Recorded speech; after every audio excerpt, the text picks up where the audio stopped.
استمرارا لتوجيهات السيد الرئيس عبد الفتاح السيسي رئيس الجمهورية القائد الأعلى للقوات المسلحة، أصدرت القيادة العامة للقوات المسلحة أوامرها بإقلاع طائرة نقل عسكرية من طراز اليوجن من قاعدة شرق القاهرة الجوية، محملة بكميات كبيرة من الأدوية والمستلزمات الطبية والمطهرات والبدل الواقية، مقدمة من جمهورية مصر العربية لجمهورية الكونغو الديمقراطية وجمهورية زامبيا، وذلك لمساعدتهما في التغلب على فيروس كورونا.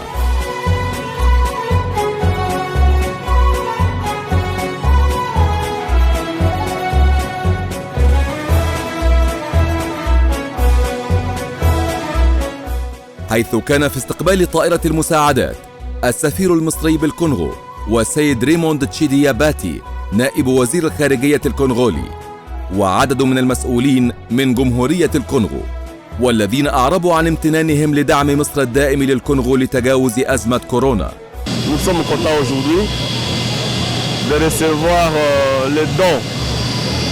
les dons à provenance de la République arabe d'Égypte dans le cadre de la lutte contre le Covid-19. C'est dont nous remercions très sincèrement le président Al-Sisi, le Raïs Al-Sisi, avec tout son gouvernement pour cet acte de solidarité africaine. Comme vous le savez bien, pour l'histoire, l'Égypte nous a toujours soutenus.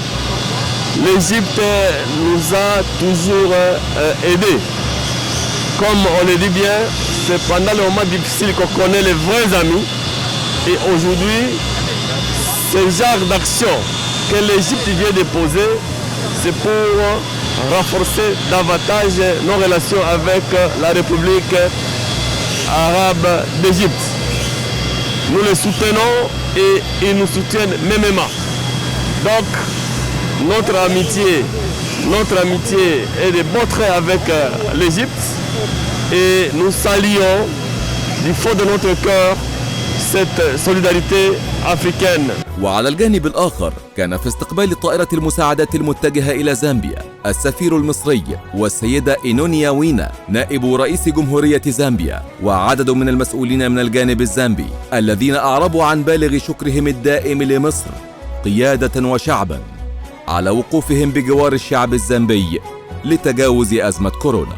This is not the first time that the government of Egypt has supported Zambia. So we are very, very thankful indeed to the government of Egypt to show solidarity to the Zambian people in this hour of need for Zambia. And please, we hope you will convey our gratitude to President Al-Sisi of Egypt for this magnificent donation to the Zambian government and to help us fight the COVID-19 pandemic.